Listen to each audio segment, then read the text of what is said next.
ప్రజాస్వామ్య పరిరక్షణకు ఎంపీలు పార్టీలకు అతీతంగా ముందుకు రావాలని ప్రొఫెసర్ కోదండరాం పిలుపునిచ్చారు. రాజ్యాంగం, చట్టాలు ప్రజాస్వామ్యయుతంగా ప్రజలకు చెందాల్సిన హక్కులు రోజురోజుకి హరింపబడుతున్నాయన్నారు. వాటిని పరిరక్షించేందుకే బాధ్యత భారతదేశ మేధావులు, రాజకీయ నాయకులు, ప్రజలకు సైతం ఉందన్నారు. అందుకే రాబో రాష్ట్రపతి ఎన్నికల కొరకు బాధ్యత గల నాయకులను ఎన్నుకోవాల్సిన అవసరం ఉందని, అందుకోసం భారతదేశ వ్యాప్తంగా సంతకాల సేకరణను చేపట్టామని తెలిపారు.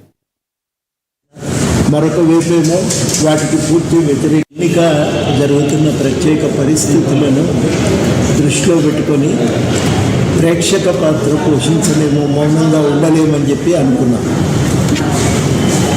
ఎందుకనంటే ఈ ఎన్నికనే ఒక భావ సంఘర్షణ కొనసాగుతుంది.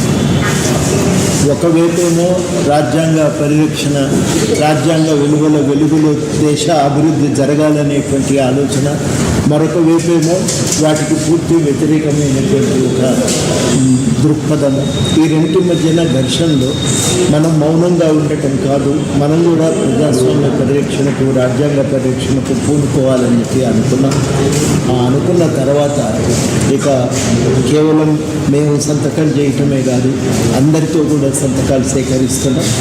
దీంట్లో ప్రధానంగా చెప్పేది ఏంటంటే భారతదేశానికి చెందిన బాధ్యత గల పౌరులుగా భారత